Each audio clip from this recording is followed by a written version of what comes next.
எல்லோருக்கும் வணக்கம். உன் படிப்பை மட்டும் யாருனாலையும் உங்கள்கிட்ட இருந்து பிடிக்க முடியாது ப்ரோ அப்படின்னு ஒரு பக்கம் சொல்கிறாங்க. என் படிப்பை வச்சு என்னாலேயும் ஒன்றும் பிடுங்க முடியாது ப்ரோ அப்படின்னு நிறைய பேர் ஏதாவது ஒரு படிப்பு எடுத்து வச்சுக்கிட்டு அதில் மூலியமாக 1 லட்சமோ 2 லட்சமோ சம்பாதிக்க முடியாமல் சில பேர் கஷ்டப்படுவாங்க. ஸ்டாக் மார்க்கெட்லேயும் நம்ம நினைக்கிறோம் நம்ம வச்சிருக்கிற பங்கை யாராவது பிடுங்கிட்டு போயிடுவாங்களோ அப்படின்னு. ஆனால் நம்மனாலேயே அதை வச்சு ஒன்றும் பிடுங்க முடியாது அப்படின்ற மாதிரி இன்னைக்கு வெள்ளிக்கிழமை அன்னைக்கு நிஃப்டி 155 பாயிண்ட் இறங்கியிருக்கு. இதனால தான் ஒரு நண்பர் என்ன பண்ணியிருக்காருன்னா, வந்ததுன்னா டிவிடெண்ட் வரட்டும், இல்லையா அந்த பங்கு மேலே ஏறட்டும், ஒன்றா இது நடக்கட்டும் அது நடக்கட்டும், கடைசியில் 10 லட்ச ரூபாய்க்கு ஸ்டாக் வாங்கிட்டு ஒன்றுமே பிரயோஜனம் இல்லாமல் இருக்கே அப்படின்ற மட்டும் நினச்சிடக்கூடாதுன்னு என்ன பண்ணியிருக்காரு பாருங்க. என் போர்ட்ஃபோலியோ ரொம்ப நாள் கழித்து இப்போ தான் பாசிட்டிவில் வந்திருக்கு. ஐஓசின்னு ஒரு பங்கு, அது ஒரு 10 லட்ச ரூபாய்க்கு டிவிடெண்ட் கிடைக்கட்டும் அப்படின்ற தான் வாங்கி போட்டேன். அவன் என்னடான்னா இந்த வாரம் 13% மேலே ஏறி இருக்கு, எனக்கு ஒரே குஷி அப்படின்றார். அதாவது இவருடைய எக்ஸ்பீரியன்ஸ் எப்படின்னு பார்த்தீங்கன்னா, அந்த ஸ்டாக்கு கீழே இறங்கினாலும் பரவாயில்ல, ஏதாவது டிவிடெண்டாவது கிடைக்குமே அப்படின்ற மாதிரி ஐஓசியை பிடிச்சி வச்சிருக்காரு. கடைசியில் பார்த்தா ஒரே வாரத்தில் எல்லாம் நம்ம ட்ரம்ப் அவர்களுடைய சக்தி தான் அதை கொண்டு வந்து உச்சத்தில் நிறுத்தி வச்சிருக்கு. அதாவது இந்த ஐஓசி அப்படின்ற பங்கு இந்த 2025 செஞ்ச ஒரு சாதனை என்ன அப்படின்னு பார்த்தீங்கன்னா, அவன் ஒரு ரவுண்டு போயிருக்கான். அதுக்கப்புறம் அந்த பங்கு பெருசாக ரவுண்டு போகவே இல்லை. அதாவது கீழே வந்து இன்னொரு ரவுண்டெல்லாம் போகலை, மொத்தமே ஒரே ஒரு ரவுண்டு போயிருக்கான். பட் அந்த ஒரு ரவுண்டும் இந்த நண்பருக்கு மிகவும் இன்பமாக அமைஞ்சிருக்கு. அதே மாதிரி இன்னொரு மிக முக்கியமான செய்தி, அதாவது ஜிபிடி இன்ஃப்ரா ப்ராஜெக்ட்ஸ் அப்படின்றது ரொம்ப சிறிய கம்பெனி. வெறும் 1359 கோடி தான் இதனுடைய ஷேர் மார்க்கெட் கேபிட்டல். ஆனால் இந்த பங்கு எந்த செக்டரில் இருக்குது அப்படின்னு நீங்கள் பார்த்தீங்கன்னா ரொம்ப சுவாரஸ்யமாக இருக்கும். It also manufacturers concrete sleepers for railways. Railway துறைக்கு இது சில வேலைகளை செஞ்சு கொண்டிருக்கிறது. இது ஒரு இன்ஃப்ராஸ்ட்ரக்சர் கம்பெனி அப்படின்ற ஒரு தகவல். இந்த கம்பெனியில் என்ன ஒரு தகவல் வந்திருக்குங்கன்னா, இதனுடைய ஒரு குவார்ட்டருக்கு கிட்டத்தட்ட 313 கோடி மதிப்பிலான சேல்ஸ் என்பது நடந்து கொண்டிருக்கக்கூடிய இந்த நேரத்தில் இந்த ஜிபிடி இன்ஃப்ராலிருந்து என்ன ஒரு இன்ஃபர்மேஷன் வந்திருக்குன்னா, நாங்கள் வந்து எங்களுக்கு ஒரு ஆர்டர் ஒன்று ஜெயிச்சிருக்கோம். ஸோ மொத்த ஆர்டர்னுடைய மதிப்பு என்பது 37.8 கோடி. இது வந்து எங்களுக்கு ஈஸ்டர்ன் ரயில்வேலிருந்து கிடைச்சிருக்கு அப்படின்ற ஒரு தகவலை வெளியிட்டிருக்காங்க. இந்த ஜிபிடி இன்ஃப்ரா அப்படின்ற பங்கினுடைய வரலாறு வெறும் 10 ரூபாயில் கோவிடுக்கு அப்புறம் ஆரம்பித்து அது 200 ரூபா வரைக்கும் போயிட்டு மறுபடியும் 80 ரூபா வந்துட்டு மறுபடியும் 140 போயிட்டு மறுபடியும் 106ஆக இந்த ஜிபிடி இன்ஃப்ரா அப்படின்ற பங்கினுடைய பிரைஸ் நிலவரம் என்பது இருக்கிறது. நண்பர்களே, இன்னைக்கு மார்க்கெட்டை பொறுத்த வரைக்கும் மிட் கேப் இண்டெக்ஸில் தான் ரொம்பவும் ஆக்டிவிட்டி என்பது அதிகமாக நடந்திருக்கு. ரொம்ப மகிழ்ச்சிகரமாக யூனியன் பேங்க் போன்ற பங்கெல்லாம் இன்றைக்கி 4% ஏறி இருக்குது. ஐடிபிஐ ஒரு 6%ன்னு சொல்லிட்டு இன்றைக்கி ஓரளவுக்கு மிட் கேப் பேங்க் பங்குகளெல்லாம் ஒரு மாதிரி நல்லா பாசிட்டிவ் மொமெண்ட்டாக வச்சுருக்காங்க. இறங்கியிருக்கக்கூடிய பங்குகளில் பார்த்திங்கன்னா, இந்த ஸ்மால் கேப் இண்டெக்ஸில் சிட்டி யூனியன் பேங்க்லாம் பாவம் 4% கும்பா, பந்தன் பேங்க் 8% கும்பாவாக இருக்குது. நண்பர்களே, ஒரு மிகப்பெரிய செய்தி, நீங்கள் நினச்ச உடனே அதை க்ளோஸ் பண்ணி வைக்கிறதுக்கு அது என்ன மல்லிகைப்பூ கிடையா அப்படின்ற மாதிரி நம்ம செபியினுடைய சீஃப் வந்து ஒரு மீட்டிங்க்கு போயிருக்கார். அங்கே வந்து இவரை பார்த்து நிறைய கேள்விகள் கேட்டிருக்காங்க. அதில் ஃபஸ்ட்டு அவர் சொல்லியிருக்கக்கூடிய மிக முக்கியமான விஷயம், நம்ம இந்தியா மேலே ஃபாரின் இன்வெஸ்டர்ஸுக்கு கான்ஃபிடன்ஸ் நல்லா தான் இருக்குது, ஸ்ட்ராங்காக இருக்குது அப்படின்றார். இப்போ கூட நிறைய பேர் பயந்துட்டு இருந்தாங்க. தொடர்ந்து 3 மாதத்துலேயே 1 லட்சம் கோடிக்கு பக்கமாக விற்று வச்சுருக்காங்க எஃப்ஐஐஸ். இந்த மாதமும் பெருசாக வாங்கலை அப்படின்னு பயந்து கொண்டு இருக்கக்கூடிய நேரத்தில் இவருடைய பேச்சு நம்பிக்கையாக இருக்கிறது. ஸோ வெளிநாட்டுக்காரங்க எதுவும் எப்படியும் மொத்தமாக எல்லாம் விற்றுட்டு போக மாட்டாங்க, எப்படி இந்தியா மேலே அவங்க கான்ஃபிடென்ஸாக தான் இருக்காங்க அப்படின்ற ஒரு தகவல் வந்து நம்மளுக்கு மனதுக்கு மகிழ்ச்சி ஒன்று தருது. ரெண்டாவது, அவர் என்ன ஒரு கேள்வி கேட்குறாருன்னா, அது எப்படிப்பா சும்மா ஜஸ்ட் லைக் தட் வாரத்தில் 5 நாளில் 5 எக்ஸ்பைரி இருந்தது, 4 முடிச்சு விட்டுட்டோம், எக்ஸ்சேஞ்சுக்கு ஒரே ஒரு எக்ஸ்பைரியாக செவ்வாய்க்கிழமை ஒன்று வியாழக்கிழமை ஒன்று இப்போதைக்கு 2 தான் இருக்குது, அதையும் எப்படி ஜஸ்ட் லைக் தட் முடிச்சு விட முடியும்? ஸோ அது இப்போதைக்கு இருக்கும் அப்படின்றார். ஸோ என்எஸ்சியினுடைய ஐபிஓ எதிர்காலத்தில் சீக்கிரம் வரப்போகுது. அதனால் இந்த தகவல் என்பது என்எஸ்சி போன்ற கம்பெனிகளுக்கு ஒரு பாசிட்டிவ் மொமெண்டம் தான். அதே மாதிரி இந்த பிஎஸ்சி அப்படின்ற பங்குலையுமே வந்து இதுக்கு மேலே இன்கம் எடுத்து விட்டால் ஒன்றும் பண்ண முடியாதே அப்படின்னு நினச்சிக்கிட்டு இருந்த நேரத்தில் பிஎஸ்சி போன்ற பங்குகளுக்கும் சரி, அதே மாதிரி புரோக்கர்களுக்கு ஏஞ்சல் ஒன் இப்போ வரைக்கும் என்ன பண்ணியிருக்கான் அப்படின்னு பார்த்தீங்கன்னா மிகப்பெரிய அளவில் ஏற்றமும் இறக்கமும் இருந்துட்டு அடுத்தது இவன் என்ன பண்ண போகிறான்னு தெரியாமல் இருக்கக்கூடிய இந்த நேரத்தில் ஏஞ்சல் ஒன் போன்ற பங்குகளை பொறுத்த வரைக்கும் எந்த விதமான பெரிய நெகட்டிவ் நியூஸும் இந்த மீட்டிங்கிலிருந்து வெளிவரல. தூக்கி விட்டாங்க ஐயா, நீக்கி விட்டாங்க ஐயா அப்படிங்கிற மாதிரி தொடர்ந்து இந்த பேங்குகள், ரிலையன்ஸ் போன்ற பங்குகளே முக்கியமான டாப் வேல்யூ ட்ரேட் நடந்ததாக நிஃப்டி 50 இண்டெக்ஸில் தொடர்ந்து இருந்துக்கிட்டே இருந்தது. இன்றைக்கி சமீபத்தில் பிஎல் ஸ்ரீராம் ஃபினான்ஸ் அப்படின்றது இன்றைய தேதி பொறுத்த வரைக்கும் some top high trade value நடந்த பங்குகளில் இந்த 2 பேர் இருக்காங்க. ஸோ இவங்க 2 பேர் இனி அடுத்த நாட்களில் என்ன பண்ண போகிறாங்க, ஹை வேல்யூ டிரான்சாக்ஷன்ஸ் என்பது மிக முக்கியமான ஒரு கட்டத்தில் இந்த பிஎல் அப்படின்ற பங்குக்கு நடந்திருக்கு. ஸோ இவன் இந்த டெப்த்தை திருப்பி போட்டு இன்னும் ஒரு புதிய உச்சமாக 500 ரூபாயை போய் தொட போகிறானா, அல்லது கொஞ்சம் கீழே இறங்கி நிறைய பேர்த்துக்கு சீப்பாக கிடைக்க போகிறானா அப்படின்றத பொறுத்து இருந்தால் பார்க்கணும். ஆக மொத்தம் நிஃப்டி 50 இண்டெக்ஸில் ரொம்பவும் ஃபோக்கஸில் இருக்கக்கூடிய ஒரு விஷயமாக இந்த பிஎல்ல இன்னைக்கு ட்ரேட் வேல்யூ என்பது அதிகமாக நடந்திருக்கு. இவன் மட்டும் இல்லை, ஸ்ரீராம் ஃபினான்ஸ் அவனுமே பார்த்தீங்கன்னா மிக முக்கியமான கட்டத்தில் என்ன நடந்திருக்குன்னா, இதுக்கு முன்னாடி இந்த இடம் போனாவே கீழே விழுந்துக்கிட்டு இருந்தவன் அவங்ககிட்டையும் அதிகமான ட்ரேட் வேல்யூ நடந்திருக்கு. தன்னுடைய பழைய உச்சங்களையும் இன்னைக்கு தாண்டியிருக்கான். ஸோ இவனும் இதாவது டெப்த் அப்படியே திருப்பி போட்டு 1000 ரூபா நோக்கி போக போகிறானா, அல்லது மறுபடியும் ஒரு 200 ரூபா கீழே இறங்கி ரொம்ப சீப்பான ரேட்டுக்கு கிடைக்க போகுதா அப்படின்றது பொறுத்து இருந்து பார்க்கணும். ஆக மொத்தம் நிஃப்டி 50 இண்டெக்ஸில் இப்போதைக்கு ரொம்ப ஃபோக்கஸ்டாக அடுத்த பொங்கலுக்குள்ளே அல்லது பொங்கல் தாண்டி ஒரு 4-5 மாதங்கள் கழித்து எடுத்து பார்க்கும் பொழுது டெப்த்தை மறுபடி கீழே இறக்குனானா இல்லை டெப்த்தை மேலே ஏற்றினானா அப்படின்றது இந்த 2 பங்குகளையும் பார்க்கறதுக்கு ரொம்ப சுவாரஸ்யமாக இருக்குது. ஏன்னா புதிய உச்சங்கள் பிஎல்லை பொறுத்த வரைக்கும் 500 தாண்டுவானா, ஸ்ரீராம் ஃபினான்ஸ் பொறுத்த வரைக்கும் 1000 தொடுவானான்னு ட்ரேடர்களுடைய மத்தியில் சுவாரஸ்யம் ஏற்பட்டு இருக்கிறது. அதே மாதிரி பல்வேறு பங்குகளில் கீழிருந்து மேலே போகிற மாதிரி முக்கியமான இடத்துல ட்ரேட் வேல்யூ என்பது அதிகமாக நடந்திருக்கு. இதனால் என்ன ஆக போகிறது, தகவென்று மின்ன போகிறதா அல்லது என்ன நடக்க போகிறது அப்படின்றது தெரிஞ்சுக்கிறதுக்கு நிஃப்டி நெக்ஸ்ட் 50 இண்டெக்ஸ்லேயும் இந்த யுனைடெட் ஸ்பிரிட்ஸும் லோதாவும் ரொம்ப முக்கியமான இடத்துகளில் இருக்குது. ஆண்டவா எங்களை காப்பாற்றி கொடுப்பா அப்படின்ற மாதிரி மிக முக்கியமான இடங்கள். இந்த இடங்களில் டிரான்சாக்ஷன் வேல்யூ என்பது அதிகமாக இந்த லோதா டெவலப்பர்லேயும் நடந்திருக்கு. இந்த யுனைடெட் ஸ்பிரிட்ஸ் அப்படின்ற பங்குகள்லேயும் இன்றைக்கி ட்ரேட் வேல்யூ என்பது நடந்திருக்கு. இதை வச்சுக்கிட்டு இவனுக்கு உயிர் பிடிச்சி தன்னுடைய ஷேர் ஹோல்டர்ஸை மானத்தை காப்பாற்றுமா, சந்தோஷத்தை கொடுக்குமா, அல்லது கீழே இறங்குமா அப்படின்னு இந்த யுனைடெட் ஸ்பிரிட்ஸ்லையும் பார்த்துக்கிட்டு இருக்காங்க. இந்த லோதா டெவலப்பர்ஸ்லையும் பார்த்துக்கிட்டு இருக்காங்க. ஆண்டவனுக்கே வெளிச்சம், யாருக்குமே தெரியாது மேலே ஏறப்போகிறதா அல்லது கீழே வரப்போகுதா அப்படின்ட்டு.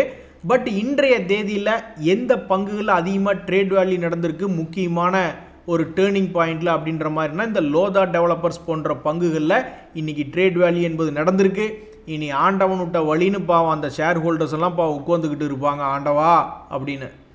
இந்த விபிஎல் ஷேர்லேயும் அப்படி தான் உட்காந்துக்கிட்டு இருந்தது. அது ஒரு முக்கியமான இடத்துல போய் நின்றுக்கிட்டு டேர்னிங் ஆவானா இல்லையான்னு நிறைய பேர் பார்த்துக்கிட்டு இருந்தாங்க. Q2 ரிசல்ட்டுனால லேசாக டேர்னிங் கிடைச்சாலும் அது என்ன இவனுக்கு சாபக்கேடுன்னே தெரியல.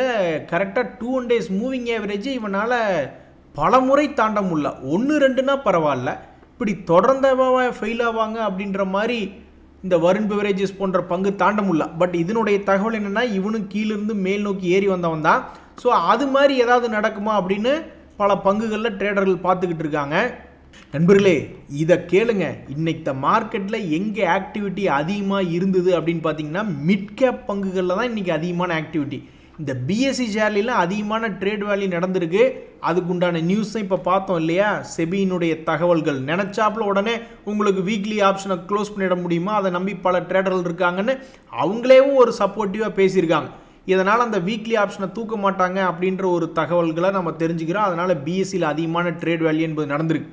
அது மட்டும் இல்லை, ஐடிபிஐ, யூனியன் பேங்க்கு, ஸ்விக்கி அதில் அதிகமான ட்ரேட் வேல்யூ என்பது இன்றைக்கி நடந்திருக்கு.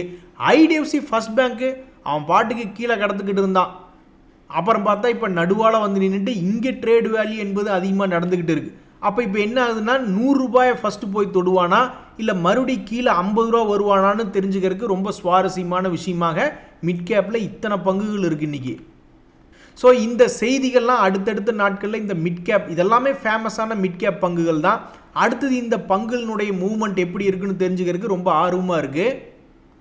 என்னையா நீ ஏறிக்கிட்டே போகிற, இப்படியே போயிட்டு இருந்தால் நெக்ஸ்ட்டு ஸ்மால் கேப்லேருந்து நீ மிட் கேப்புக்கு இது போயிடுவியா அப்படின்ற மாதிரி சென்னை பெட்ரோலினுடைய கொடிகட்டி பறந்துக்கிட்டு இருக்குது. இன்றைக்குமே அதில் ஹையஸ்ட் ட்ரேட் வேல்யூ என்பது நடந்திருக்கு. இந்த சமான் கேப் அப்படின்ற பங்குலையும் இன்றைக்கி ஹையஸ்ட் ட்ரேட் வேல்யூ என்பது நடந்திருக்கு. இந்த பங்கு உங்களுக்கு தெரியாது இல்லையா, சமீபத்தில் தன்னுடைய மேலே இருந்த ரெசிஸ்டன்ஸை உடச்சி மேலே போனவன் தான் இந்த சமான் கேப். அப்படி இருக்கும்பொழுது இன்றைக்கி அதிகமான ட்ரேட் வேல்யூ என்பது இந்த சமான் கேப்பில் நடந்திருக்கு.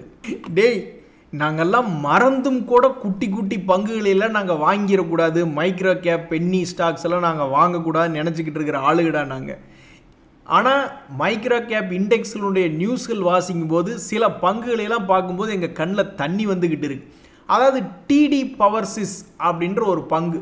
அந்த பங்கு கடந்த 2025 என்ன பண்ணியிருக்கான்னு கேளுங்க. 300 ரூபாயிலிருந்து அவன் பாட்டுக்கு 800 ரூபா போயிட்டான். இன்றைக்கி அதிகமான ட்ரேட் வேல்யூ நடந்து இன்றைக்கி நியூஸ்களில் இன்றைக்கி செய்தி வாசிக்கிறோம். நம்ம இந்த டிடி பவர் சிஸ்டம்ஸ் அப்படின்ற பங்கு நாங்கள் எத்தனையோ large cap Reliance, HDFC bank, ICICI பேங்க்னு எத்தனையோ முன்னணி பங்குகளை பார்த்து எடுத்து வச்சுருக்கோம். அவனு எவனாவது இப்படி விண்ணை முட்டும் அளவு ஏறுறானா? இவன்லாம் 2022 100 ரூபா இருந்தவன் இப்போ 770 ரூபாயின்னு இருக்கான். என்ன ஒரு கொடுமை ஆண்டவா. எனக்கு இந்த வீடியோனுடைய ஸ்டார்டிங்கில் ஒரு பாயிண்ட் ஒன்று சொன்னேன் இல்லையா, அதுதான் எனக்கு ஞாபகம் வருது.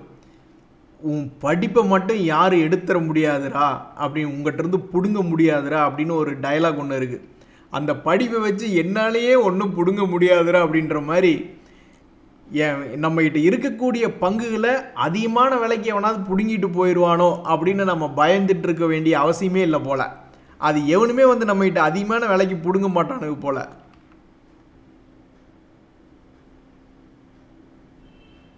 சில நேரங்களில் மொட்டதாசன் குட்டையில் விழுந்த மாதிரி சில விஷயங்கள் நடப்பது உண்டு. இந்த இடத்துல பேரே எழுதாமல் intimation of receipt of order from ministry of defence government of India அப்படின்ற ஒரு தகவல் எதை குறிக்குது அப்படின்னு பார்த்தீங்கன்னா இந்த ஜென் டெக்னாலஜிஸ் அப்படின்ற பங்கை தான் குறிக்குது. ஸோ இவங்க தான் என்ன பண்ணுறாங்கன்னா எக்ஸ்சேஞ்சுகளுக்கு இன்டிமேட் பண்ணுறாங்க, இந்த மாதிரி எங்களுக்கு ஆல்மோஸ்ட் 289 கோடி மதிப்பிலான ஆர்டர் அப்படின்ற ஒரு தகவலை வெளியிட்டிருக்காங்க. ஸோ இந்த பங்கு ரொம்பவுமே சென்டர் பாயிண்டில் இருக்குது. ஏங்க டக்குன்னு அவசரப்பட்ட ஏதாவது ஒரு விஷயம் நடக்குமா? இந்த ஒரு வருஷமாக கூடி அவன் என்ன பண்ணியிருக்கான்னா கீழே ஒரு 800லேருந்து மேலே 2200 அந்த மாதிரி போயிருக்கான். அப்புறம் மறுபடியும் சரிவடைஞ்சு ஒரு சென்டர் பாயிண்ட்டுக்கு கீழே இருக்கான். ஸோ அப்போ இந்த பங்கு விரைவாக கீழே வருதா அல்லது விரைவாக மேலே போகுதா அப்படின்னு தெரிஞ்சுக்கிறதுக்கு இதே மாதிரி சில மாதங்கள் ஆகும். ஸோ 6 மாதம் 7 மாதம் கழித்து பார்த்தா தான் இந்த பங்கு தன்னுடைய பழைய உச்சத்தை தொட்டுதா அல்லது பழைய வீழ்ச்சியை தொட்டுதான் தெரியும். பட் இப்படி இருக்கக்கூடிய இந்த நேரத்தில் இந்த பங்குக்கு ஒரு ஆர்டர் ரிலேட்டடான தகவல் என்பது வந்திருக்கு. எம்டார் டெக்னாலஜிஸ்லையும் வந்திருக்கு. ரைட்ஸ் அப்படின்ற பங்குலையும் ஆர்டர் ரிலேட்டடான தகவல், அதாவது மெமரண்டம் ஆஃப் அண்டர்ஸ்டாண்டிங் ரிலேட்டடான தகவல்கள் வந்திருக்கு. இந்த வெங்கீஸ் அப்படின்ற ஒரு பங்கு ஒரு நண்பர் கூட அன்றைக்கி சொல்லிக்கிட்டு இருந்தார், இந்த பங்கில் நான் ஏற்கனவே ஒரு ரவுண்டு போயிட்டு வந்துட்டேங்க, மறுபடியும் ஏதாவது ஒரு தகவல் வந்தால் சொல்லுங்க அப்படின்ற மாதிரி ஒரு நண்பர் கேட்டுக்கிட்டு இருந்தார். ஸோ இந்த வெங்கீஸ் பற்றி என்ன ஒரு தகவல் வந்திருக்குன்னா எக்ஸ்சேஞ்சுகள் கிளாரிஃபிகேஷன் கேட்குறாங்க. திடீர்னு உங்கள் கம்பெனிகளில் ஏதோ ஒரு வால்யூம் பெருசாக நடந்திருக்கு, என்ன காரணம் அப்படின்ற மாதிரி கேட்டிருக்காங்க. இந்த வெங்கீஸ் இந்தியா என்பது எதில் இருக்குது, எந்த செக்டர் இருக்குது அப்படின்னு பார்த்தீங்கன்னா இந்த சிக்கன் மீட் ரிலேட்டடான ஒரு செக்டரில் இருக்குது. இப்படி இருக்கக்கூடிய பங்கு கடந்த 5 வருடத்தில் என்ன பண்ணியிருக்கான் அப்படின்னு பார்த்தீங்கன்னா ஆல்ரெடி ஒரு ரவுண்டு போயிட்டு வந்தான். அந்த ஒரு ரவுண்டு போயிட்டு வந்ததுக்கப்புறம் பெருசாக இவன் ஒரு ரவுண்டு போடவே இல்லை. இப்போ கூட இந்த 2025 என்ன பண்ணியிருக்கான் அப்படின்னு பார்த்தீங்கன்னா அவன் ஒன்றுமே பண்ணல, தொடர்ந்து சரிவடைஞ்சு கொண்டே வந்திருந்த மோசமான சாதனை தான் இவங்கிட்ட ஒரு சாதனையாக இருக்கே ஒழிஞ்சு ஒரு ரவுண்டு கூட மேலே இப்படியும் போயிட்டு வரல, அல்லது சரிவடைஞ்சு மறுபடியும் மேல் நோக்கி ஏறி இப்படியும் ரவுண்டு போயிட்டு வரல, எப்படியுமே ரவுண்டு போயிட்டு வரல. ஸோ இப்படி இருக்கக்கூடிய பங்கு 8 கோடி 10 கோடி 20 கோடி அப்படின்ற மாதிரி கன்சிஸ்டண்ட்டாக லாபமே கன்சிஸ்டண்ட்டாக இல்லை இந்த பங்கில். இப்படி இருக்கக்கூடிய பங்கில் இந்த மாதிரி கீழே இருக்கும் பொழுது எதுக்கு உங்களுடைய கம்பெனியில் சமீபத்தில் வால்யூம் நடந்திருக்கு அப்படின்னு எக்ஸ்சேஞ்சுகள் கேட்டிருக்காங்க. அதே மாதிரி தான் எக்ஸ்சேஞ்சுகள் கேட்குறாங்க, இந்த ஐஎக்ஸிகோ அப்படின்ற பங்குல எதுக்கு இவ்வளோ பெரிய வால்யூம் நடந்திருக்கு அப்படின்னு. எதுக்கு? எவனாவது ஒருத்தனை போட்டு தள்ளுறக்காக தான் இருக்கும், அல்லது எவனாவது ஒருத்தனை ஏற்றி விடுறக்காக தான் இருக்கும். அதாவது இப்போ சமீபத்தில் பார்த்தீங்கன்னா உச்சத்தில் இருக்கும் பொழுது ஒரு வால்யூம் என்பது நடந்திருக்கு. இவன் தன்னுடைய 2025 லோவை கீது போய் முத்தமிடணும் அப்படின்ற மாதிரி அவனுடைய தலையெழுத்தில் எழுதியிருந்தாலும் பெருசாக ஒரு பங்குக்கு 100 ரூபாய்க்கு கீழே எல்லாம் போகணும். அல்லது ஒரே ஒரு முறை வேலை வாங்கி மாட்டின பங்குதாரர்களை காப்பாற்றி விடணும்னு ஒரே ஒரு முறை மேலே ஏறினாலும் அவன் கிட்டத்தட்ட 70 ரூபாய்க்கு மேலே ஏறி வர வேண்டியது இருக்குது. ஸோ மிகவும் முக்கியமான இடத்துல சுற்றி கொண்டு இருக்கக்கூடிய இந்த ஐஎக்ஸிகோ அப்படின்ற பங்கு அடுத்தடுத்த சமயங்களில் என்ன செய்யும், சென்டர் பாயிண்டில் இருந்து கொண்டு மேல் நோக்கி போவானா அல்லது கீழ் நோக்கி போவானான்னு தெரியாமல் ரொம்ப சுவாரஸ்யமான இடத்துல இருக்குது. ஸோ எதுக்காக இந்த ஜோனில் வந்து அதிகமாக வால்யூம் நடந்திருக்கு அப்படின்னு எக்ஸ்சேஞ்சில் கேட்டிருக்காங்க. இங்கே பார்த்தீங்களா நண்பர்களே, இவர் தான் சிங்கக்குட்டி. ஷேர் மார்க்கெட்டில் வந்து ஷேர் கீழே போனாலும் பரவாயில்ல, ஆற்றுல ஒரு கால் சேத்துல ஒரு கால் அப்படின்ட்டு சொல்கிற மாதிரி, அது கீழே போனாலும் பரவாயில்ல, நான் வாங்கினது டிவிடெண்டுக்காக தானே வாங்கினேன் அப்படின்ற மாதிரி வாங்கி கடைசியில் டிவிடெண்டு வராட்டியும் பரவாயில்ல, இவருக்கு ஒரே வாரத்தில் அந்த பங்கு 13% ஏறினது ஒரு மாதிரி எவ்வளவு மகிழ்ச்சியாக இருக்குது பாருங்கள். இந்த மகிழ்ச்சியான சமயத்தில் தான் எனக்கு ஒரு பாட்டு ஞாபகம் வருது. ருக்குமணி ருக்குமணி அக்கம் பக்கம் என்ன சத்தம் அப்படின்ற மாதிரி அந்த ருக்குமணி அப்படின்ற வேர்டு எனக்கு ரொம்ப பிடித்து விட்டது. ஆகவே நண்பர்களே, வரக்கூடிய 2 நாட்கள் நல்ல விடுமுறையான அருமையான நாட்கள். இந்த நாட்களில் ஏதாவது ஒரு கரடி, எவன்டா அவன் கரடி இந்த நேரத்தில் வந்தவன் அப்படின்ற மாதிரி யாராவது ஒருத்தர் இந்த ட்ரம்ப் அவர்களோ சைனா அதிபரோ ரஷ்ய அதிபரோ ஏதாவது ஒன்று வாயை திறந்து மார்க்கெட்டினுடைய மூடை கெடுத்து விடாமல் இருந்தால் ரொம்ப மகிழ்ச்சியாக தான் இருக்கும். நன்றி, வணக்கம்.